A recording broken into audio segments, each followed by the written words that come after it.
Hey, Jonah. Hey, Peter, how are you? I'm well.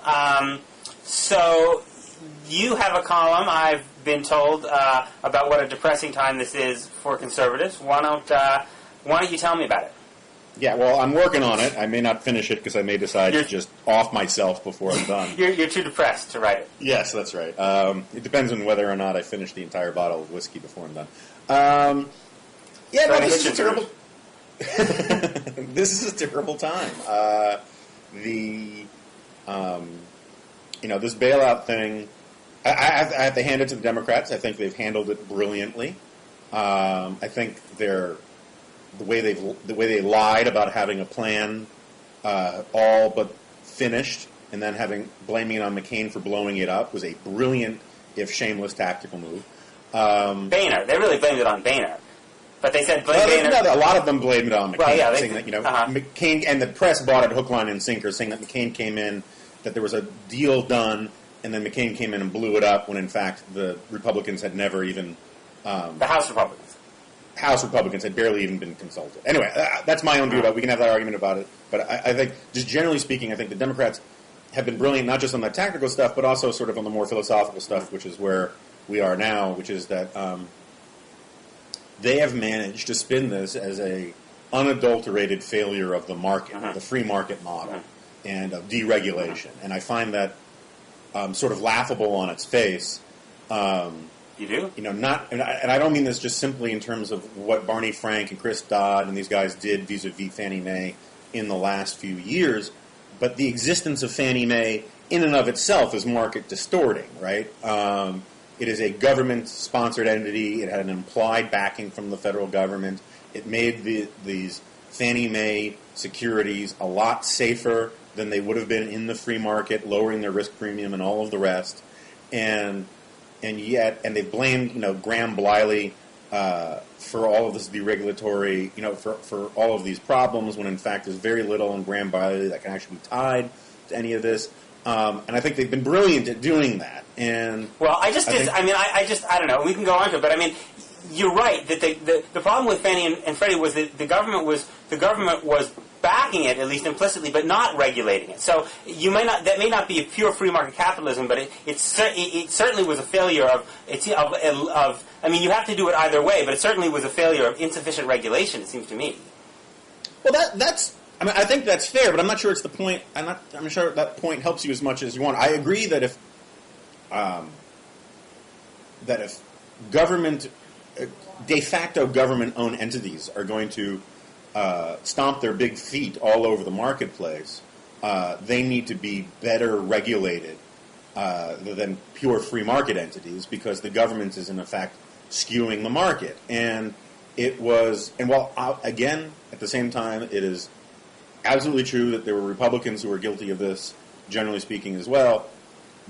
It is overwhelmingly the case that the Democratic Party, as a matter of fundamental policy, backed Fannie Mae and Freddie Mac to the hilt. There are all these wonderful clips now on YouTube where Barney Frank and all these guys are saying how there's no need for reform. Fannie Mae can get even bigger. John McCain and Alan Greenspan and all these people who are calling for more oversight and more regulation are wrong and are ruining the good name of this wonderful institution. So in a perverse way, you're right. It is true that we might have needed more regulation, but it was the Democrats who didn't want more regulation and oversight of Fannie Mae, not the Republicans. Well, I mean, I'm not sure I buy that, but putting that aside, it seems to me, if your view is that the problem was that Fannie Mae and Freddie Mac didn't have enough government oversight, then even if you can score partisan points, that's a pretty significant ideological concession. And if your view is, well, the best thing would have been to have no Freddie Mac and Fannie Mae with any government support at all, that would be the real farm market answer. You still have to explain about AIG and Bear Stearns and Lehman Brothers and all these entities that were not implicitly backed by the government, but because there was no regulatory system for this massive new market in mortgage-backed securities that started to emerge in the last couple of decades, that these things blew up. I don't see it that way, and I don't think I have to do it the way you're laying it out. If the if the federal government hadn't got into this market skewing business with Fannie Mae and Freddie Mac, where they were basically encouraging in all sorts of ways, both political, psychological, and financial and legal, encouraging the private sector to follow Franklin Reigns' lead in cutting up these mortgages into all sorts of ever more bizarre and esoteric financial instruments. We may not have had the AIG bailout. We may not have had the Bear Stearns bailout. You think it's the fault of the government that basically this whole new industry emerged? I mean, as opposed to the fact that people at AIG and Wall Street basically just learned that they could make huge amounts of money by creating this new industry, this new market. Peter, in large part, yes. That's my position. That it is. I mean, obviously there were bad actors on Wall Street who followed. Who went where the money was. And I have no problem stipulating that fact, because that's what actors on Wall Street will do, is they'll go where the money is. But the toxins enter the system through Washington, not through Wall Street.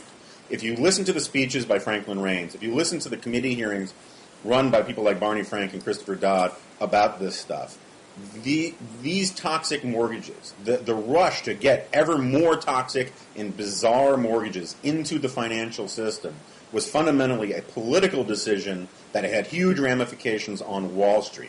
Now, I have no problem, and this is why most conservatives wanted more moral hazard, wanted more failures, was precisely because we thought that there should be a major cost to relying on these political entities, and that it shouldn't be that these political entities get special treatment from government. The problem is that was part of the bargain, was that they would get special treatment from government. So now we've got this enormous mess. And I think I'm perfectly fine with the free market guys to take their medicine and eat whatever amount of crow they have. What I was getting at was I'm amazed at the ability of the Democratic Party and the media combined to make it sound as if government wasn't the problem at all, that this was all a failure of run-amok free market economics, which if I think historians will find laughable on its face, the extent to which the government got in the business of skewing the marketplace, of creating perverse instruments, encouraging the marketplace to embrace this stuff, and then all of a sudden it's supposedly all that was missing was government interference in the marketplace. I think that is in a profoundly bizarre way this thing's been spun. I mean, for conservatives who basically need theologically to believe that basically that the problems always arise in government, that's the natural place to go. But I just don't think that's a credible argument at all. I don't think it's what Paulson believes. I don't think it's what Bernanke believes. I don't think it's what Greenspan believes. I will concede. It's what Greenspan believed in 2005, right? I mean, it's what Barney Frank is also on record as basically saying that the government, in a bipartisan way, was going too far in trying to get people into homes who probably didn't have the credit to be able to continue to stay in those homes. But he did nothing that reflects that sentiment. Well, that's actually given the opportunity. I mean, he tells an entirely different story about that than the one you're telling, and you and I are not so capable of litigating it here. But I think that I would concede that, even first of all, you can hardly say that it was a purely liberal idea to try to promote home ownership. I mean, the idea that renting is terrible for the poor and that owning your own home is the path to moral virtue is something that people like Jack Hampton, conservatives, have been talking about a long time, and it's a reasonable idea within limits, I think, is what we've realized. But even if you concede that we went too far in pushing to try to get more people into homes, that's still a separate question than the entire new market that was created with these where no one could value how much these things were worth, and these people were and companies were allowed to be unbelievably leveraged and not required to unbelievably leveraged, so that when people started to realize this stuff might not be worth that much, they basically went belly up. I've said I think that the free market guys can take their medicine about things like derivatives, which are these incredibly complex things. We had lots of warnings that people didn't know how to, didn't completely understand these things, and all of the rest. But I think your inclination to completely take Barney Frank's word for this is fairly reflective of where the media and the conventional wisdom are generally. Oh, Barney Frank says that he was always on the side of the angels. He must be right. And I have no such position towards almost any of the Republicans in this mix, but somehow the Democrats have managed to successfully make it sound as if they've done nothing wrong. And I think that is amazing, given how deep the Democratic Party was in trying to stop reform. Barney Frank says that he was, that in his bipartisan way, we may have gone too far and all this kind of stuff. If you actually watch what he said in committee hearings, if you actually watch what the kind of legislation that he fought assiduously to block, if you listen to him actually say at the time that Fannie Mae and Freddie Mac need to be bigger, not smaller, the fact that he's saying this now is wonderful, but I see absolutely no reason why you should take his word for it at all. Well, I didn't say that. What I said is that neither you nor I are really honestly capable of relitigating the debates of the 1990s over the oversight of Freddie Mac. It may not. This is 2005. I'm talking about, not the 1990s. Okay, well, all right. I mean, that was a big push in the Clinton administration too, to try to increase home ownership. And sure. Whether Fannie Mae or Freddie Mac should have been smaller or bigger, it seems to me the important question was basically the government was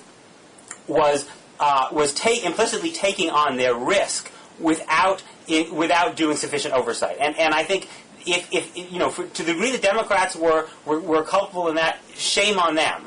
But it seems to me that I guess the question I have for you is the position that you would have preferred for Fannie Mae and Freddie Mac to have more government oversight, or for there to be no Fannie Mae and Freddie Mac at all, in the sense that they were backed by the government, and given the situation we found ourselves in, a month or so ago when they got nationalized, would your preferred answer have been to basically just let them go belly up, because that would have been the free market's solution, presumably?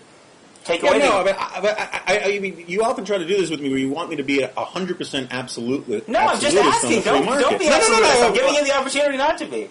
Okay, well, and my position would be, there is a role for this secondary mortgage market that Fannie Mae and Freddie Mac were part of, and until the 1990s, I think they played a fairly good, boring, stable role that was defensible on the ideas of these principles that everyone was sort of bought into about expanding home ownership and all the rest, and that having watched or read a bunch of Raines's old speeches from the 90s, they weren't devoid of any good points. One of them was that interest rates in Europe were, for mortgage rates in Europe were much higher than they were in the United States, and the stability that Fannie Mae and Freddie Mac historically provided was valuable. What was not valuable was what Raines and others did to Freddie Mac and Fannie Mae, in part to pad Franklin Raines' own wallet. I mean, he had $52 million in fraudulent bonuses when he left. That stuff is not forgivable. And so, in my perfect world, I think you could have had Fannie Mae and Freddie Mac exist, and if they had stayed a sort of stable, boring, conventional, backstop to the mortgage market, it wouldn't have killed me to see them, stay where they were. I don't think if that had happened, you would have seen them need to be bailed out. I mean, the reason they need to be bailed out is because changes that were made in the mid-1990s, not changes, not because of what was in their original charter. And so I'm perfectly open to the idea that in a modern industrial, and never mind information age economy, that there need to be sort of guardrails provided by the federal government. And I don't know many people, even on the sort of jihadi free market side of these arguments, who disagrees with that. But I guess, to sort of change the subject slightly, what troubles me is this idea that somehow, there's this amazing disconnect that we see in this stuff, is that we somehow think that lobbyists and the like are the product of the free market, when in fact lobbyists and the like are the product of interventionist government. The more regulations, the more involvement, the more mixing up between or blurring the lines between the free market and the public sector there are, the more businesses there will be that see their profit margins as coming from gaming Washington than from meeting market demand. I don't agree with you on that. Go ahead. Well, I'm perfectly willing to make you a bet right now. We are going to see an explosion in lobbyists because of this bailout. We're going to see an explosion in lobbyists because of the changes that are coming down the pike from the Democratic Party. We saw an explosion of lobbyists because of the New Deal. the more government is involved in these things, the more people look to Washington to make the decisions that matter for their business rather than the marketplace. I mean, I think history is pretty. The verdict from history is pretty stable. Is pretty settled on. Well, first of all, let me make a distinction between. For me, there are lobbyists and there are lobbyists, right?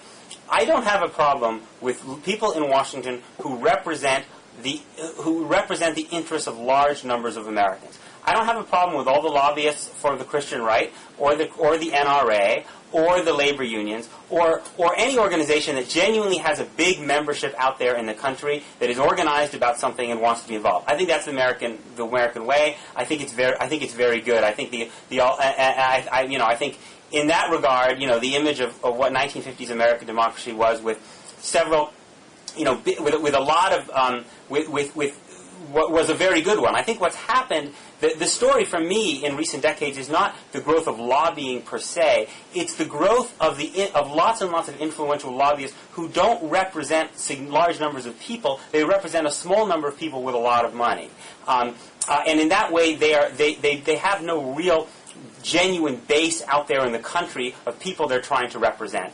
That, I think, is the problem. So for me, I wouldn't cast as broad a net as you may be with lobbyists. But it seems to me those people, their numbers have increased quite dramatically at a time when government as a percentage of GDP has been as lower, and that you had a Clinton administration, a Bush administration that on under the domestic front have not been nearly as supportive of increasing the size of government as you had in, say, the Johnson and Nixon administration. So I'm just not sure I see the same correlation as you do.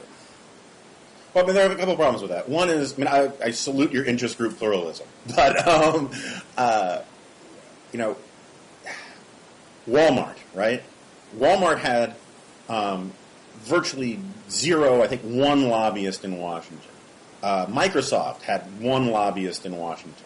Then Congress decided in the 1990s that these were really rich targets for either sort of populist meddling or regulatory chicanery or whatnot. And all of a sudden, in the course of just a couple of elections, both of these places created enormous lobbying operations in Washington, precisely because government started bothering them. But that doesn't mean that the government's decision to bother them was per se wrong. I mean, let's take the extreme example. No, of course it doesn't. That's fine. That's fine. I'm perfectly willing to stipulate that. But the more areas of the private sector where government decides that it is going to arbitrate what should happen or how the rules work, the more lobbyists you are going to create. And, this idea that somehow you're going to avoid that by stricter regulation gets it exactly backward. The response from Democrats and from the left, generally speaking, has always been, if there's a transgression from business, what we've got to do is we've got to intensify the hug from Washington. And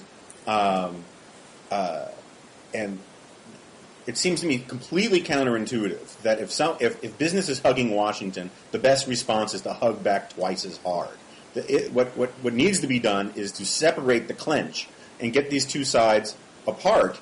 Instead, the liberal response is to double down. But you're conflating and get more involved. Well, with this metaphor of hug, it seems to me you're conflating two very different things. I mean, the one is industry capture, right, where industry controls the regulatory bodies that are supposed to be regulating them in the public interest and makes those regulatory bodies work for them, and in fact becomes very dependent on those regulatory bodies for their own business model, which I think both of us think is a bad thing. That's to me a hug. The Democrats want is not a hug. What Democrats want is genuine oversight by regulatory bodies that are not captured by the industries they regulate. And that seems to me a very different thing from both a hug and from no regulation and no oversight at all. Well, first of all, I really just don't agree that it's nearly as pure as that when it comes to things like the healthcare sector and whatnot, or the automotive industry. Where we've just seen this $25 billion bailout flying through Congress. And it's historically not true at all. I mean, the New Deal had the trade associations basically writing all of the codes for themselves. The Clarence Darrow report at the end of the New Deal basically said that almost in every single industry, the industries themselves set the codes and the rules to govern themselves. This is not a new phenomenon.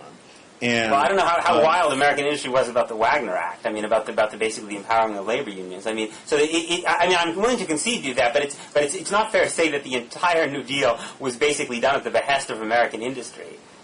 No, but big business historically. I mean, there's a lot. I mean, there's big literature on this. You know, big business historically has not been an enemy to regulation. This is part of the creation myth of liberalism. If they can control the regulation. Yeah, but the idea that somehow they're not going to get involved in the form and in the creation of this regulation, and it's very difficult to find, you know, examples where big industry and big business haven't been involved in these things. You know, the famous, you know, meat packing industry from, you know, Sinclair's The Jungle.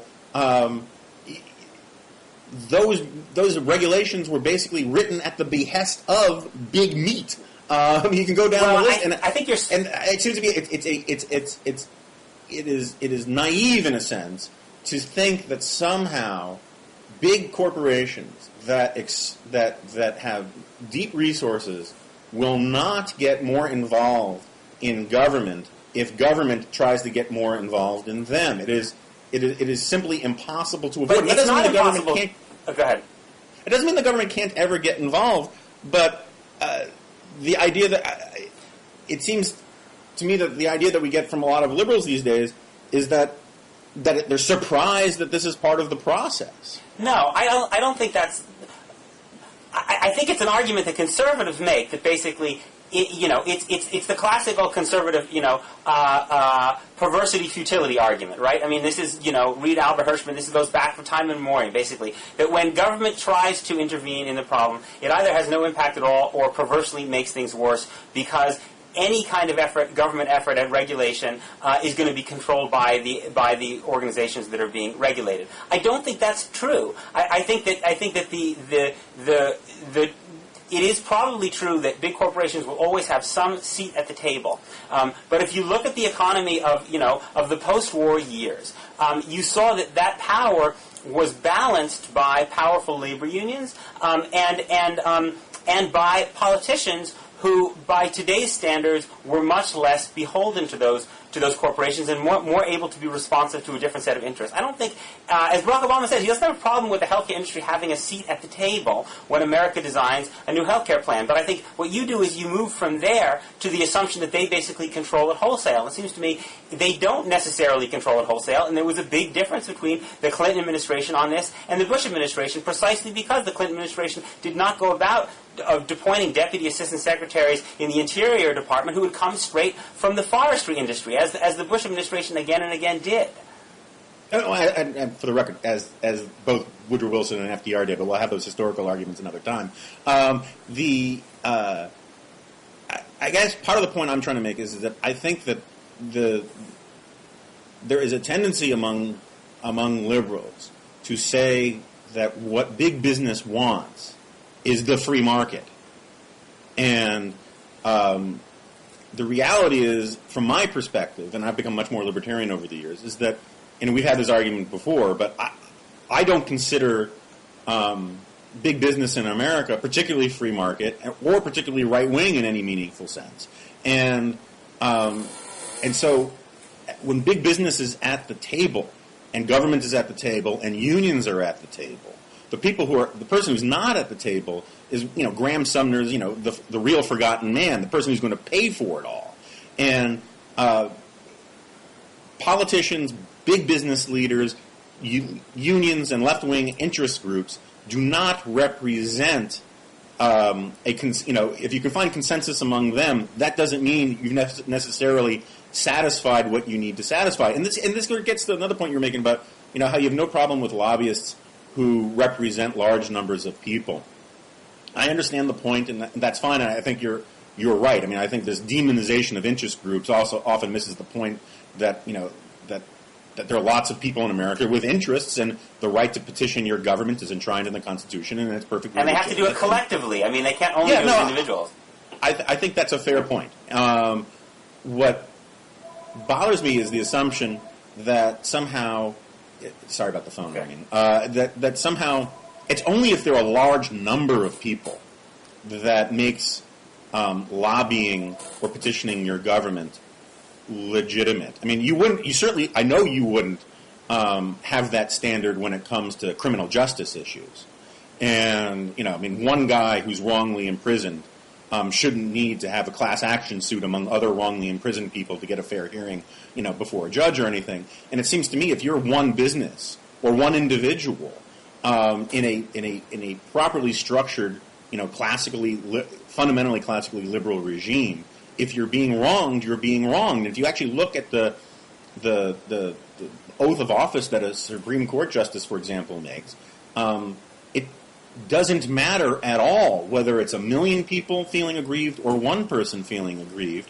Either it's right or it's wrong. Either you have constitutional rights or you don't. Either you're being treated fairly or you're not. And simply, I say I've see nothing wrong, principally or ideologically, with saying that even if AARP has 25 million people behind it, those 25 million people can be 100% wrong, sure, and a single lobbyist petitioning government can be 100% right. That's absolutely right, but thank you, Barack Obama. We do that. We on the left, we like to concede other people's points rather than just kind of muttering about their naivete and inexperience. But there you go. Of course, that can be true. Large numbers of people can be wrong, and small numbers of people can be right. But it seems to me, in a democracy, there obviously need to be limits on the power of the majority. But you also want a situation in which, at least in my point of view, that the majority can express its will within those limits. And one way you do that is by making it easy to go and vote. But another way, it's another sign of a healthy democracy, in my view, in that regard, is that the institutions that have other kinds of influence in Washington, besides the ballot box, the ones that have a lot of influence with members of Congress, are ones that actually represent large numbers of Americans. Not because they're right, but because the wisdom of democracy is that we're better off with being wrong, with those kind of mistakes, with the mistakes that the majority makes. Again, obviously within the limits of the fact that we have bills of rights and protections for minorities. I also, just on another point, I don't think you were right, by the way, when you say that liberals equate big business with the free market. I mean, some you may hear that sometimes, but I think the most considered arguments, on the left, whether they be from Ralph Nader or the people who invented the term corporate welfare, I mean, that was not a term designed to equate free market, big business with the free market. The basic thrust of the argument has been that because of the influence of the industry has started to play, particularly as labor has declined, basically what we do is the public takes on the risk that many big industries face, but they're not forced to actually. But though the companies get to basically enjoy all of the benefit and little of the risk, because the risk is taken on by the American people. I think that's the basic kind of critique that you tend to find. And there is intellectual. I mean, there is interestingly lots of intellectual agreement between right and left on this point. I think probably between the Cato Institute and Ralph Nader could probably agree on a lot of things. But as a practical matter, when you look at where the money of big business goes, it does tend to go more to Republicans, and that's why I've always disagreed with you when you say that they have that big corporations have no predilection towards the right. Well, that's a somewhat mischaracterization of what I'm saying. They're not right-wing. Mm-hmm. You read most liberal columnists, and the way they describe big business as right-wing, they make it as if it's a lockstep thing. And people like E.J. Dionne and others, who I know better because I've read their books, and they're smarter in their books than in their columns, will often conflate libertarianism with big business. People like Thomas Frank will conflate things even more and basically say that libertarianism is a complete hoax and that it's all a ruse for big business, which would surprise a lot of people at Cato. And I agree with you entirely about. So where does Cato get his money? From people like the Koch Foundation, all that kind of stuff. Hey, look, where do a lot of these left-wing green groups get their money? I mean, it is amazing how many of these allegedly right-wing corporations tend to fund their enemies. I mean, if you took out the corporate money that places like the Sierra Club and Greenpeace and all these places got from corporate foundations, if you took away the money that all of these left-wing PBS shows got from big corporations, the left would be in a much sorrier shape. The idea that somehow I mean, every conservative I know who knows anything about the institutional infrastructure of the sort of ideas business on the right laughs whenever they hear about how all of these places are simply mouthpieces for big business, because they find it very annoying how much money from big business actually goes to their enemies rather than to their friends. And I'm not saying there aren't big businesses that don't help, certain conservative institutions, but Lord Almighty, I wish the situation was a fraction as true as you hear from people like Thomas Frank about this kind of stuff, because it's just not the case. But regardless, I agree with you entirely that there's a lot of common ground on the corporate welfare stuff between the Cato types and the left wing types. I mean, certainly on things like agricultural policy. It is outrageous scandal how subsidies work, and it's absolutely terrible for the environment. It's terrible for the marketplace. It's this whole family farmer thing. I mean, obviously there are family farmers out there, but it's largely a myth in terms of the grand scheme of things. But why do we have these agricultural subsidies then? I'm sorry? Why do we have them then?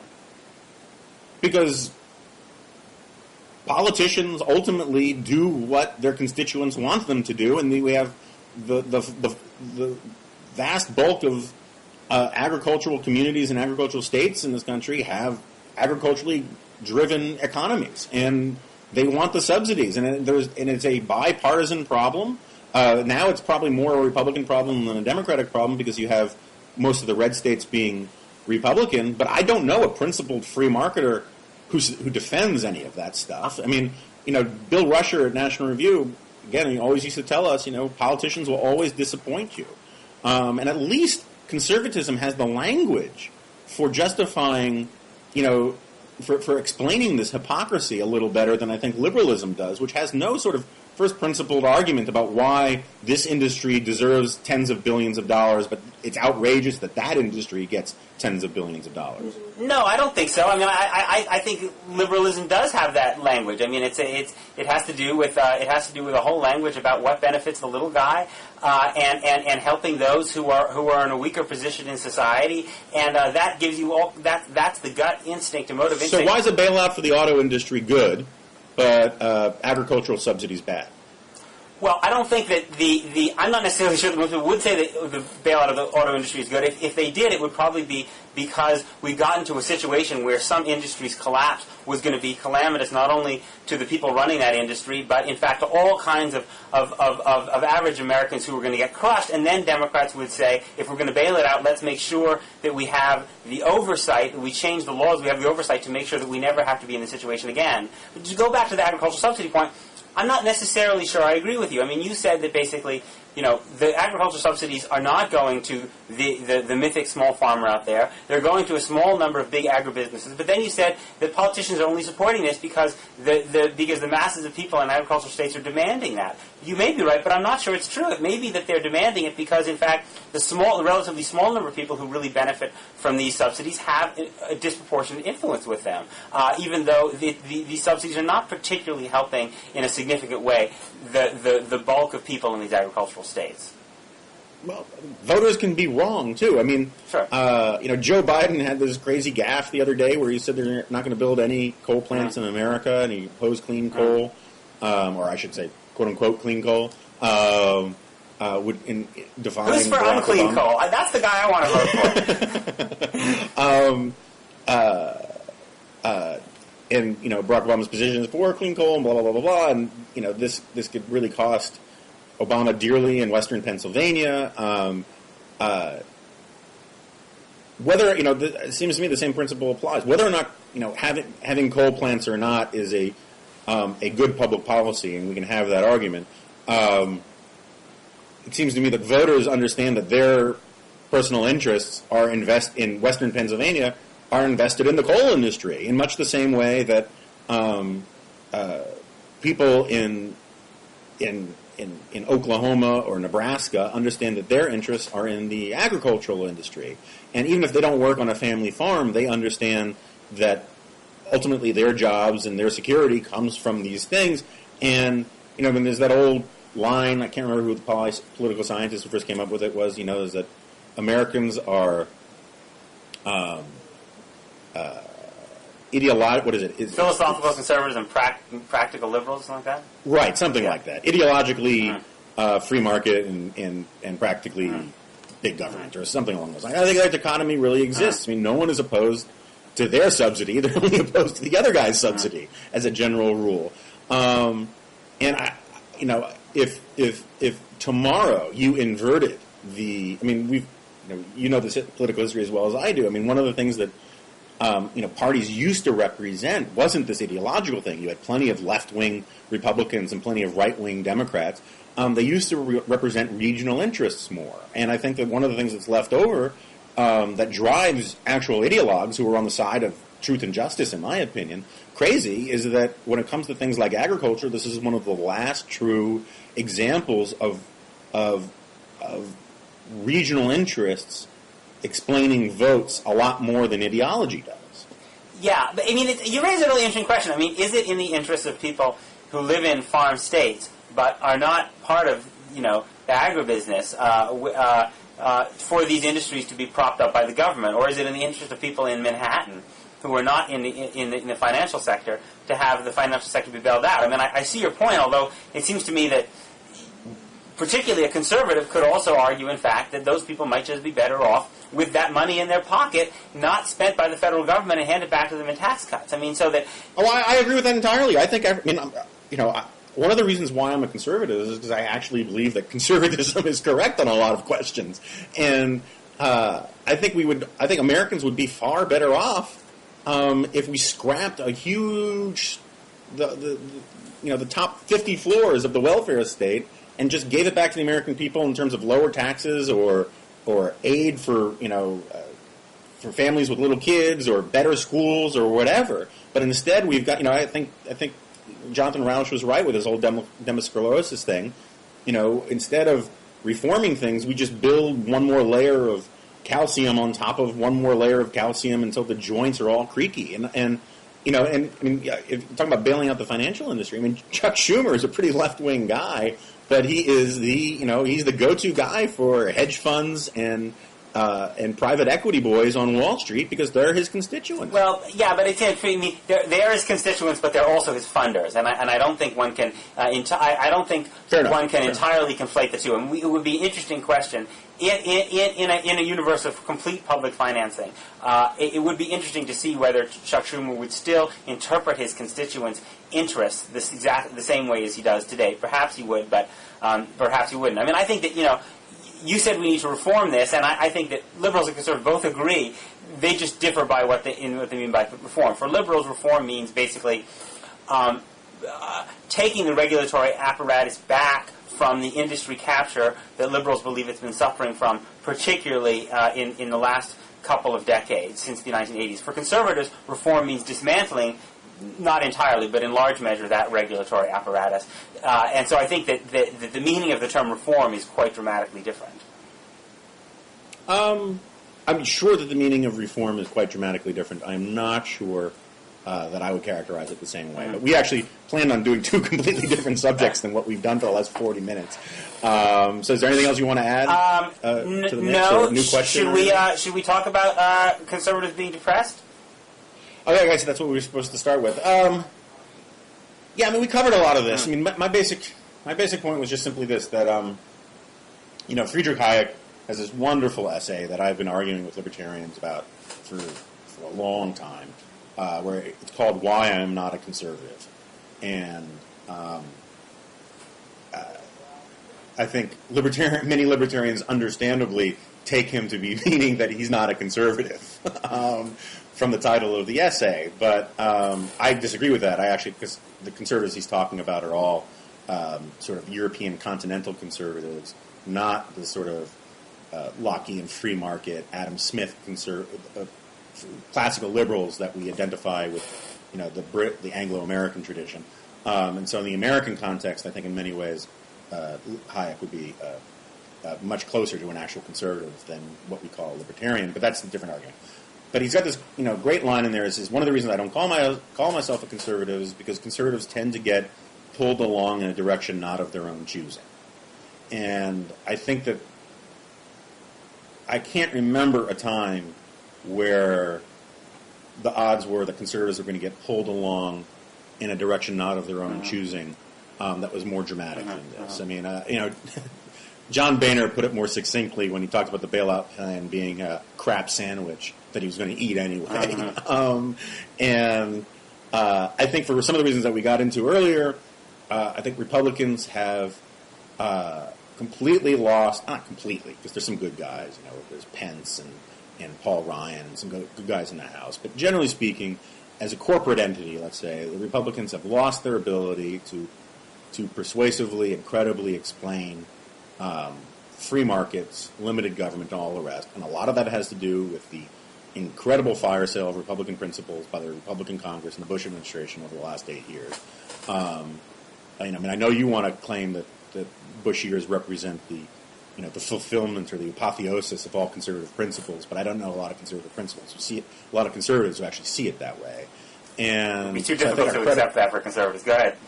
Yeah, the credibility of conservatives is at a very low ebb right now, and the fact that Barney Frank and these guys, for the reasons we already discussed, have been successful, it's painting this as a pure failure of the free market, is very depressing. I think Social Security, my colleague Ramesh Panu is working on an article why this isn't true. So until I've seen that, I'll stand by my initial reaction, which is that Social Security privatization is doomed for a generation or more. And so we've got a long argument, a long way to go. There is this surprising consensus on the left that we need. I shouldn't say surprising. This renewed consensus on the left that we need a New Deal, and that Barack Obama is the guy to deliver it. And that is remarkably depressing to me. And it's a full employment act for me too.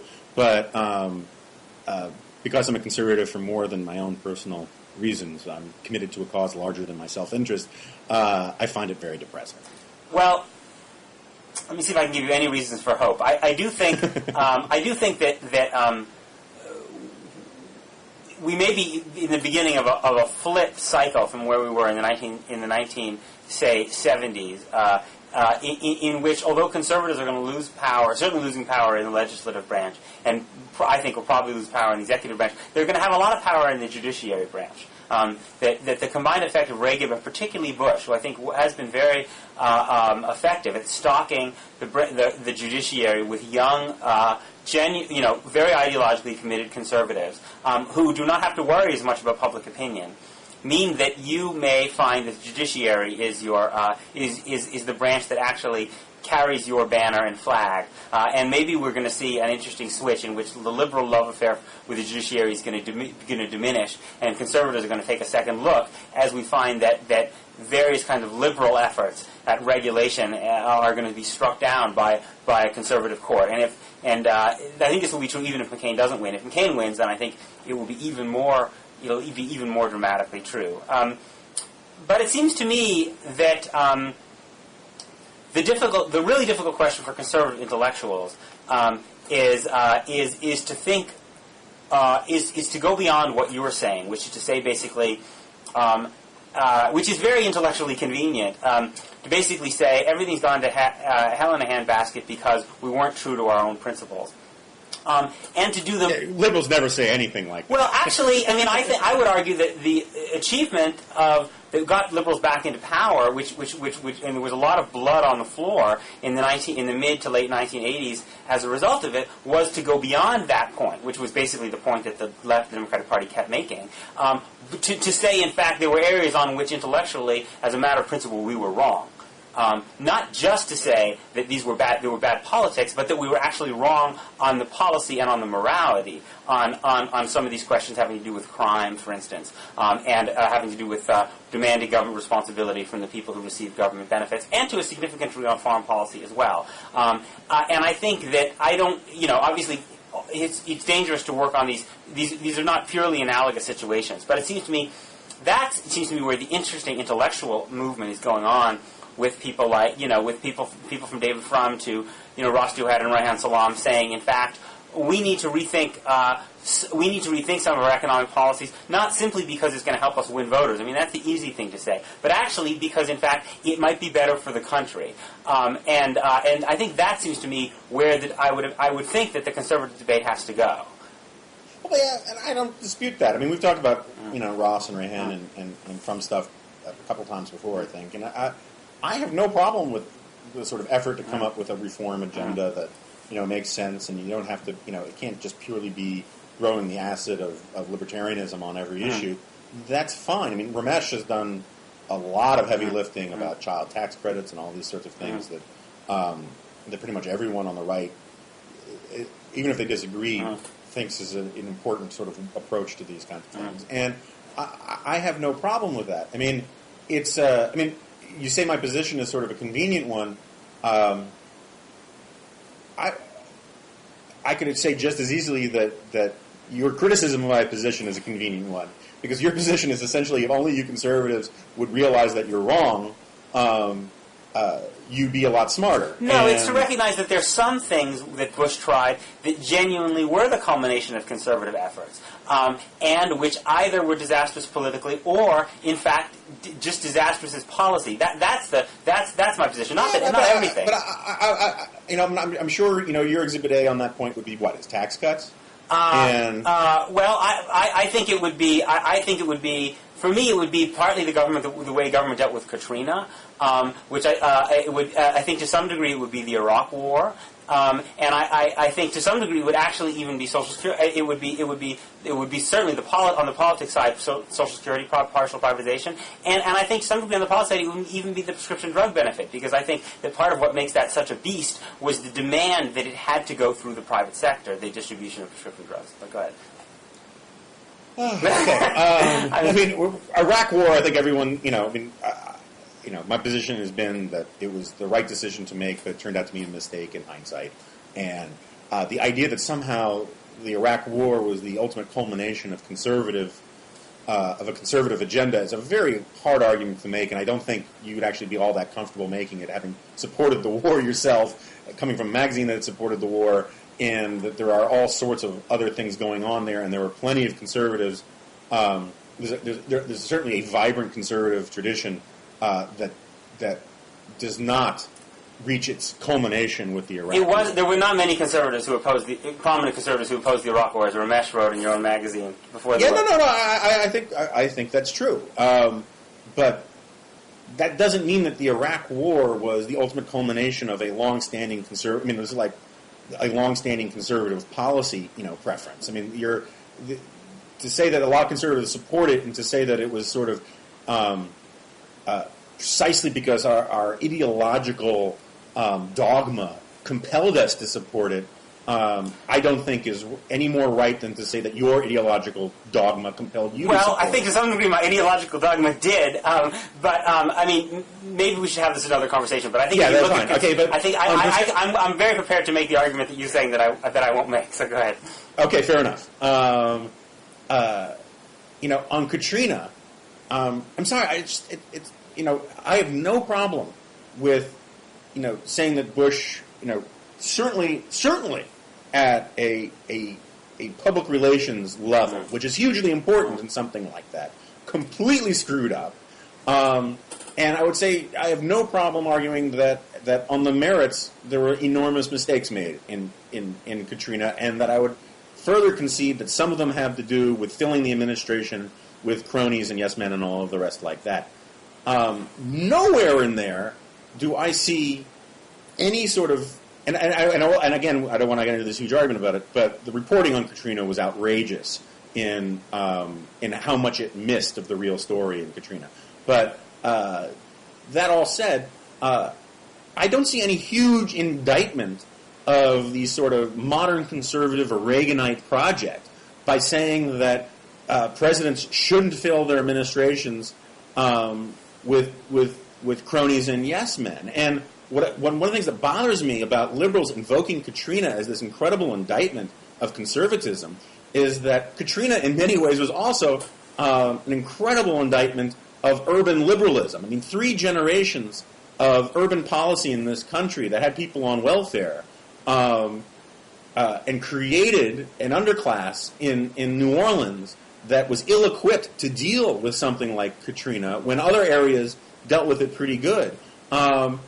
Seems to me, at minimum, missing an important part of the story. So, I mean, we can go through all of these things, but I don't, so far, again, maybe I'm in the bunker, maybe I'm in denial, maybe if I only could see it, see the light, I would agree with you. But none of these things that you put in your list about things that prove to be first principled indictments of the conservative project are remotely persuasive to me. Well, I think, and this is, I think that there is a connection between the Bush administration's basically lack of respect and interest in what these kind of agencies, domestic governance, did, and the kinds of people they put in them. And I think that's a point that's not only been made, by wild left-wingers, but has been made by a series of people who came out of the Bush administration and basically said this, that, from John DiIulio to Christine Todd Whitman to Paul O'Neill, that the ideological assumption that these entities were the problem, not the solution,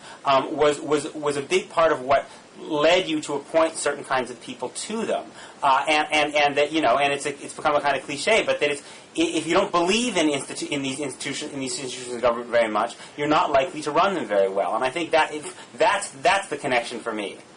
Yeah, if that's your basic point, I think there's some fairness to it. John DiIulio, who I've known for 15 years now, was a lifelong Democrat from the south side of Philadelphia, to Christy Todd Whitman and John O'Neill. These are not exactly the best witnesses for a wholesale indictment of conservatism, since they were never part of I understand the desire to find testimony from people on my own side, but these are not the most expert witnesses. I mean, John DiIulio is brilliant, don't get me wrong. But there are other things at work with with all three of those guys. I just want to get that on the record. But I'm completely willing to agree that if your point is just simply that if you don't believe government has the need for very competent people who believe in the mission of the agencies they're put in charge of, I agree. That's a real problem. I don't think that is inherent to conservatism, because there have been all sorts of people who have run government agencies who are real committed conservatives who actually run those agencies well. I think this has a lot more to do with a certain Texas crony political culture and an attitude that Bush brought to the White House that has much less to do with sort of conservatism 101 than you're making it to seem like. Which I think your position is easily just as convenient for your side as my position is for mine. And I'd be more interested. I think you have better ground pointing it to some of the comments from Chris Cox this week. Who said that regulators were asleep at the switch and some of that kind of stuff, than pointing to Christy Todd Whitman's burning indictment of conservatism in the Bush administration. Well, but I guess this is all too difficult because it's in the value of the beholder. It seems to me a Republican Party that basically writes out Paul O'Neill, who's very close to Dick Cheney, very close to Alan Greenspan, and the Nixon Ford guy, and John DiIulio, who was a conservative Democrat, or at least conservative in the sense that he really believed in the faith-based initiative, and Christy Todd Whitman, who's a classic Rockefeller Republican, reads those people out of an administration in the sense that they're not even really willing to allow them to have a significant voice at the table. I think it becomes an administration that's been taken over by ideologues, in the same way that if you had a Clinton administration that didn't have basically the voice of Wall Street, of Robert Rubin and Lloyd Benson and Lawrence Summers, and only had Robert Reich talking to the guy from the AFL-CIO, that it would be too ideologically narrow and would make a lot of big mistakes. So that's why I think these people's testimony is important. We can go around the horn. We can go around the horn about this a lot. O'Neill himself, personally, was a very bad fit for the administration for all sorts of reasons. Some that reflect well on him, some that don't. But first of all, they all got jobs in this administration. Along with O'Neill, who became Treasury Secretary. But they had no influence. Okay, but the idea that they were read out as a matter of ideological. Well, they didn't want to just be big leaps. Well, it turned out they didn't fit the administration, and I think they didn't fit the administration for all sorts of reasons that aren't necessarily first and foremost about the conservative orthodoxy of this administration. Indeed, I don't know a lot of conservatives. I mean, in private conversations, we're not talking about what we're willing to admit in public or admit to Peter Beinart on Blogging Heads or anything like that. I mean, in private conversations, I don't know many conservatives. I haven't met many conservatives from these sort of professional classes of conservatism that have ever seen Bush as the kind of conservative that you want to make them into. Conservatives weren't very enthusiastic about Bush in 2002, 2003, and 2004? I mean, how did you get that massive base turnout? On specific policies, yeah. But, I mean, if you go back and you read National Review from 2000 to 2004, we opposed, or were at least very critical or skeptical of the faith-based initiative stuff. If I had $1 for every column I wrote complaining about compassionate conservatism, we were very skeptical about the prescription drug benefit. You can go down the list of these sorts of things, and to say that somehow, I mean, yes, we supported the Social Security privatization thing, and you're right, politically that turned out to be disastrous, but we supported it on the merits, and that failed. But beyond that, we supported Bush on the judges. The cultural conservatism stuff, we were supportive. I'll perfectly well grant you that we were supportive of him in the beginning, and still are, because he's still pretty good on that stuff as a conservative. But those aren't his.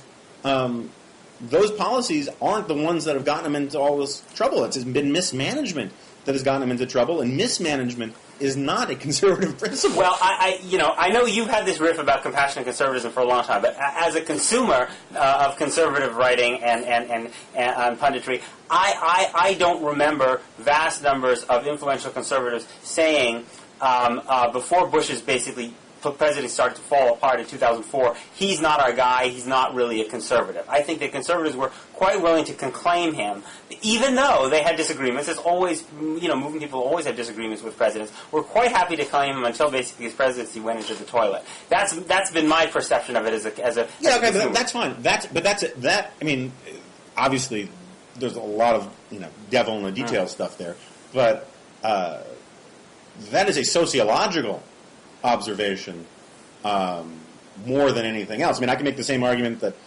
there were countless liberals who were entirely in favor of the Iraq War so long as it was going well. Mm-hmm. And then all of a sudden, they came up with all of these largely bogus rationalizations about why they were never really supportive of the war, or that they had been lied to, and all of the rest. We're not going to relitigate that argument either. But, I mean, that works both ways. Political popularity in Washington has all sorts of sociological and interesting effects on people on both sides of the aisle, but that is not an argument about the bankruptcy of principled conservatism. I mean, again, all I know is that we criticized all sorts of things from the Bush administration.